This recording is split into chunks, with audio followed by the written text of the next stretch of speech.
네, 묵상간증 작은 신음에도 응답하시는 하나님입니다. 저는 어린 시절에 아버지가 돌아가신 뒤 보육원에서 자랐습니다. 그러다 중학생 때 교회 수련회에서 나의 작은 신음에도 주님이 응답하신다는 찬양에 큰 은혜를 받아 처음으로 하나님을 아버지라고 불렀습니다. 그리고 원하는 고등학교에 진학하게 해주시고 저와 비슷한 환경의 배우자를 만나게 해주시면 교회도 잘 나가고 가정예배도 드릴게요 라고 서원 기도를 했습니다. 이후 매일 하나님께 기도하니 보육원에서의 힘든 생활이 기쁨으로 바뀌었습니다. 또한 하나님이 나의 아버지가 되어주셔서 제가 원하는 공업고등학교에 들어갈 수 있게 하셨고 믿는 자매와 결혼도 할 수 있게 인도해 주셨습니다. 하지만 저는 어느덧 세상 행복을 우상 삼아 가정보다 직장을 더 중요하게 여겼습니다. 그러다 보니 아내와 소통이 되지 않아 매일 근심에 쌓인 결혼 생활을 했습니다. 그러다 저는 아내의 인도로 큐티하는 공동체에 속하게 되었습니다. 부부 소그룹 모임에서 말씀으로 삶을 나누면서 제가 그동안 얼마나 이기적인 남편이자 부재중 아빠로 살아왔는지 깨닫게 되었습니다. 청소년 시절에 믿음 없이 서원한 저의 기도를 하나님은 다 이루어 주셨는데 저는 약속을 지키지 않고 있었습니다. 그제야 내 생각이 옳은 대로 살아온 것을 회개하며 자녀들과 함께 가정 예배를 드렸습니다. 하지만 저의 출장을 핑계로 그마저 오래가지 못했습니다. 저는 지금 주일학교 청소년부 교사로 섬기고 있습니다. 올해 초 지난 3년간 코로나19로 대면할 수 없던 청소년 아이들과 다시 만나 수련회에 참석했습니다. 저는 너희 죄를 서로 고백하며 병이 낫기를 위하여 서로 기도하라는 말씀으로 아이들을 위해 기도해 주었고 자녀들과 다시 가정 예배를 드리기로 적용했습니다. 지금까지 제게 베푸신 하나님의 사랑과 은혜를 항상 기억하고 찬양하며 살기 원합니다. 자녀들에게 믿음의 유산을 물려주는 부모의 길을 걸어가도록 연약한 저를 인도해 주시는 하나님께 감사드립니다. 적용하기입니다. 매 주일 9시에 가정예배를 드리고 말씀으로 보게 된 저의 죄와 수치를 솔직히 고백하겠습니다. 고난당하는 공동체 지체들의 기도 제목을 보며 매주 수요일마다 기도하겠습니다. 네, 여기 나와 있는 이 묵상간증처럼 정말 이렇게 하나님께서는 신실하게 다 약속을 이루어 주셨는데 저는 약속을 지키지 않고 있었다라고 이렇게 고백해 주고 있는 이런 내용이라고 볼 수 있습니다. 네, 오늘 말씀 제목은 행함 있는 믿음의 결론은 영혼 구원이라고 이렇게 잡은 것은 19절 20절 말씀으로 인함입니다. 저와 여러분들의 행함이 있는 믿음이 되어야 정말 이 사망에서 영혼을 구원할 수 있는 자가 될 수 있기 때문에 야고보서에서는 행함이 있는 믿음을 가지라고 하는 이유가 바로 구원 때문이라는 것을 저와 여러분들이 알아야 합니다. 12절 말씀을 보면요, 내 형제들아 무엇보다도 맹세하지 말지니 하늘로나 땅으로나 아무 다른 것으로 맹세하지 말고 오직 너희가 그렇다 하고 생각하는 것은 그렇다 하고 아니라고 생각하는 것은 아니하여 정죄 받음을 면하라 라고 말씀해 주고 있어요.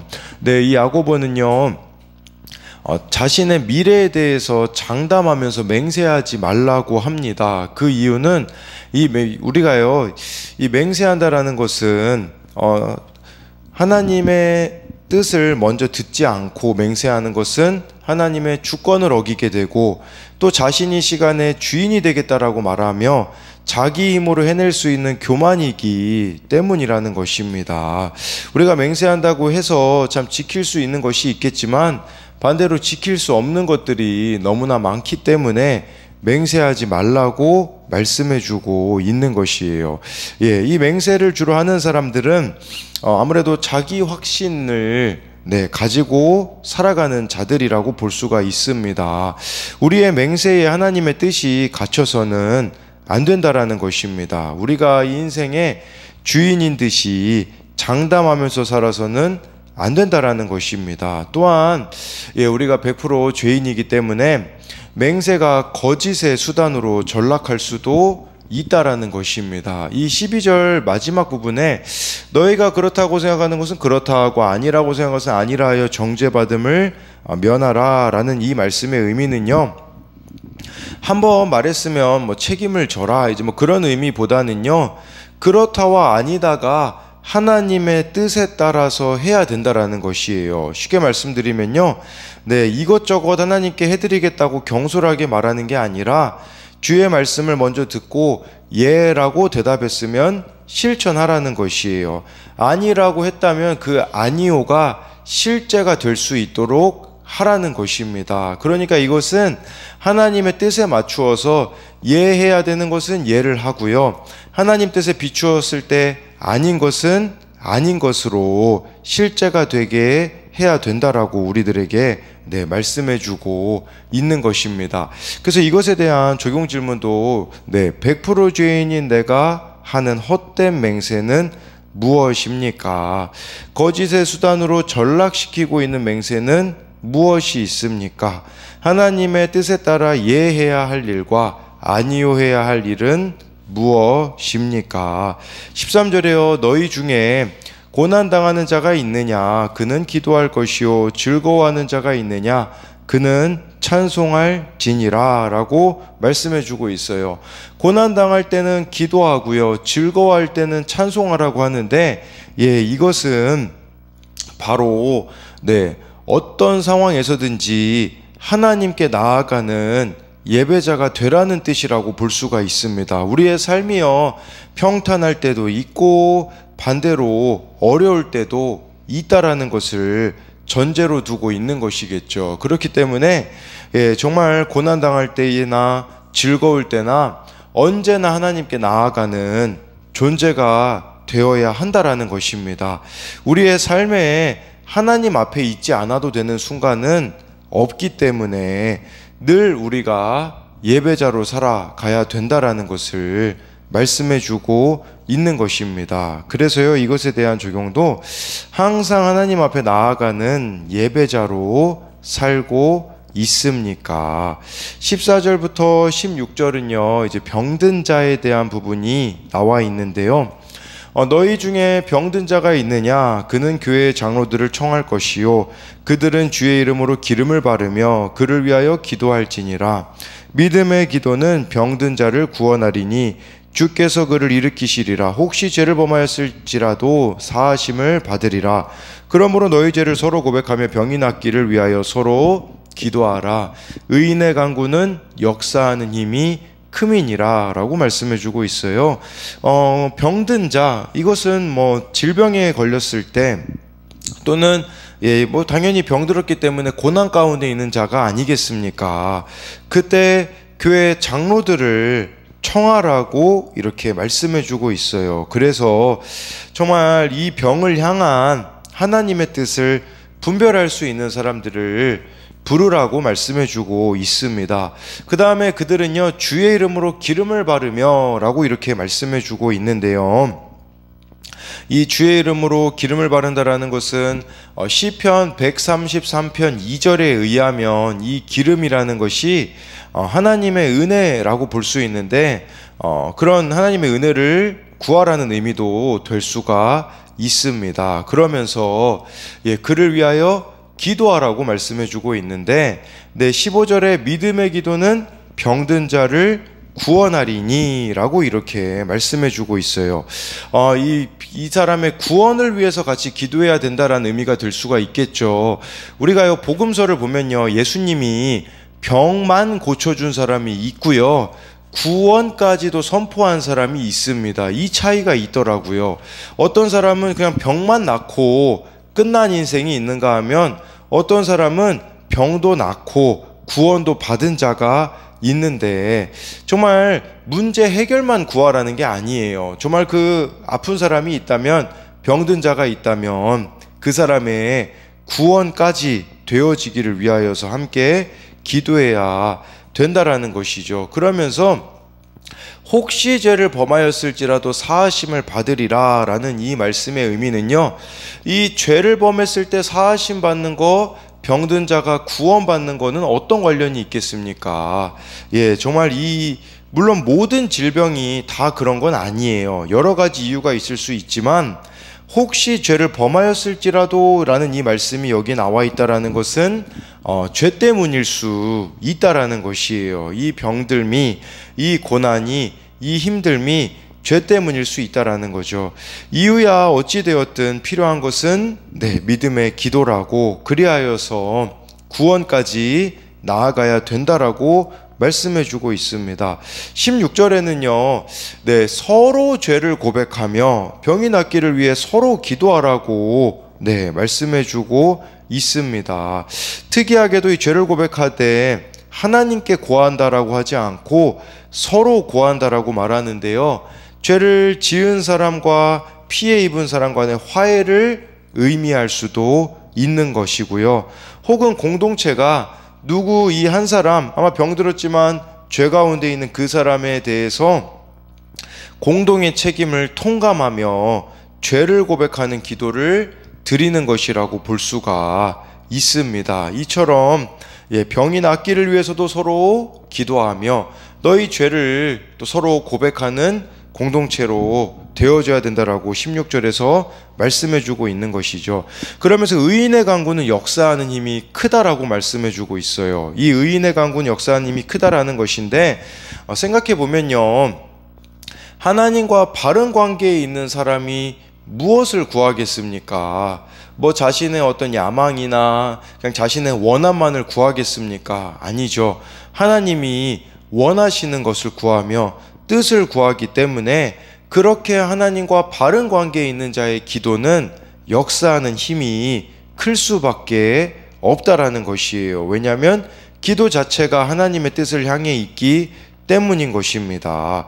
그래서 이것에 대한 적용 질문도요, 고난 가운데 공동체로 나아가 내 죄를 고백하고 회개합니까? 문제가 해결되기만 간구합니까? 제가 아까 말씀드린 것처럼 예수님이 병만 고쳐준 사람이 있는가 하면 구원까지 선포한 사람이 있다라는 것은 우리가 문제 해결만 되기를 간구해서는 안 된다라는 것이겠죠.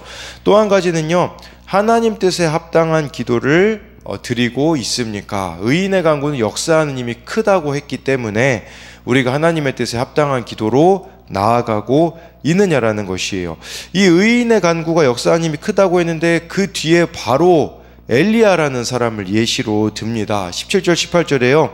엘리야는 우리와 성정이 같은 사람이로되 그가 비가 오지 않기를 간절히 기도한즉 3년 6개월 동안 땅에 비가 오지 아니하고 다시 기도하니 하늘이 비를 주고 땅이 열매를 맺었느니라 라고 말씀해 주고 있어요. 의인의 기도가 역사하는 힘이 크다고 했잖아요. 엘리야가 그 의인의 대표로 예시로 나와 있는데 우리와 성정이 같은 사람이래요. 이 말씀 자체가 엘리야나 우리나 다를 바가 없는 인간이었다라는 뜻이거든요. 근데 엘리야가 기도를 해요. 비가 오지 않기를. 이 당시 왕은 누구였었냐면 이스라엘의 왕은 아합이었습니다.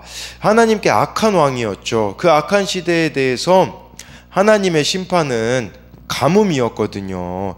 엘리야는 이 시대의 악에 대해서 하나님께 침묵하지 말아달라고 기도를 드렸어요. 기도를 드리자 가뭄이 3년 6개월 정도 왔다라는 것은 무슨 말일까요? 거의 4년 동안 소출이 없었다라는 뜻입니다. 이것을 통해 하나님만이 참 심히 드러나는 역사가 있었던 것이겠죠. 그러니까 엘리야의 이 의인의 간구라고 볼 수 있는 것은 악한 세대, 죄가 관영한 이 시대가 하나님을 깨닫고 돌아오기 위해서라면 가뭄까지도 구할 수 있는 것이 의인의 기도이고 믿음의 기도라고 볼 수가 있는 것이에요. 정말 구원을 위해서는 우리가 이런 기도까지 과연 드릴 수 있을까? 3년 6개월은요 짧은 기간이 아니에요. 근데 정말 이 이스라엘의 구원을 생각한, 물론 이것이 하나님의 뜻이기도 했지만 구원을 생각한 엘리야의 그 기도에 있어서는 이렇게라도 이 시간을 거쳐서라도 정말 이 백성들이 우상을 버리고 하나님께 돌아오기를 바랬던 이 기도가 바로 의인의 기도가 아니라고 할 수 있지 않겠습니까?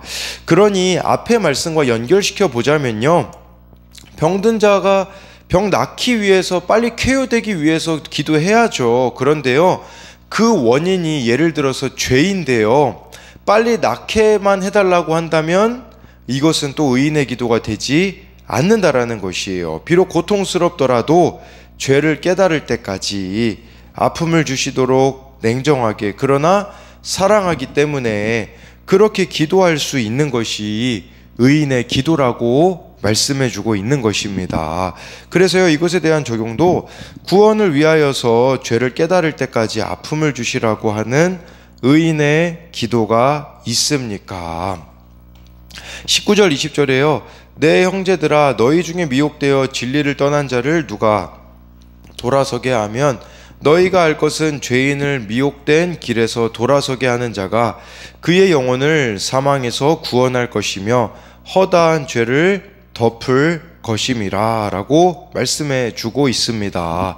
네, 여기 보니까 진리를 떠난 자들이 있어요. 이 진리를 떠난 자들을, 미혹되어 진리를 떠난 자들이 있는데 하나님 말씀에 귀를 막고 자신의 길을 간 자들이라고 볼 수 있겠죠.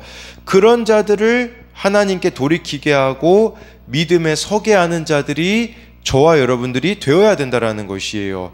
그렇다면 저와 여러분들이 무엇을 기도해야 되겠습니까? 아까 의인의 기도는 역사하는 힘이 크다고 하는데, 물론 거기서는 병든 자를 위해서 기도하는 것도 포함되겠지만 저와 여러분들이 이렇게 구원을 위해서 기도하는 자가 되어야 된다라는 것이에요. 우리 주변에 하나님을 떠나 있는 자들이 있잖아요. 그들을 위해서 저와 여러분들이 엘리야가 기도한 것처럼 기도할 수 있는 자가 되어야 되고, 또 19절에요. 내 형제들아 라고 말씀해 주고 있는데, 내 형제들아 라는 것은 무엇을 말하겠습니까? 공동체를 말하는 것이겠죠. 정말 교회 공동체가 같이 기도해 가야 된다, 같이 구원에 관심을 가져야 된다 라는 의미도 있겠지만, 이 야고보서의 주제는요, 행함이 있는 믿음이 진짜라고 했기 때문에 저와 여러분들이 행함이 있는 믿음이 되는 것이 누군가를 구원으로 인도하는 것이라는 관점을 가져야 된다라는 것이에요. 나 하나쯤이야 라는 생각에 정욕에 이끌려 진리를 떠나지 말고, 우리 각자가 정말 시험에 빠진 지체를 살리는데 힘써야 된다라는 거. 그리고 행함이 있는 믿음이 되어진다면 우리는 누구에게 가겠습니까? 바로 이렇게 진리를 떠난 자들을 찾아가게 될 수밖에 없는 것이 우리들의 모습이지 않겠습니까? 그렇기에요, 저와 여러분들이요, 믿어도 구원의 복음보다는 돈, 미모, 성공이 복음처럼 들릴 때가 있어요. 엘리야가 사명 감당하는데 쉬웠습니까? 아니에요. 끊임없이 아합과 이세벨, 특히 이세벨이 이 엘리야를 죽이려고 얼마나 많이 했습니까? 그런데 엘리야가 타협하지 않고 끝까지 사명을 감당했다라는 것이겠죠. 그래서 우리가 이 죄인을 미혹된 길에서 돌아서게 하는 것은 그의 영혼을 사망에서 구하는 일이기에 이 영혼 구원의 사명을 저와 여러분들이 끝까지 감당해야 된다라는 것이에요. 그래서 마지막으로 이것에 대한 적용 질문도, 진실한 언어, 신실한 기도로 내가 미혹된 길에서 돌아서게 할 사람은 누구입니까? 나는 영혼 구원을 얼마나 중요하게 생각합니까? 내가 오늘 꼭 복음을 전해주어야 할 사람은 누구입니까? 라고 해서요, 야고보서가 이제 오늘 이 말씀으로 끝나게 되어지는데, 정말 저와 여러분들의 행함이 있는 믿음이 되어서 의인의 기도를 드리며 더 나아가 정말 잃어버린 자들의 구원을 위하여서 기도하며 살아가는 자들이 되기를 소망합니다.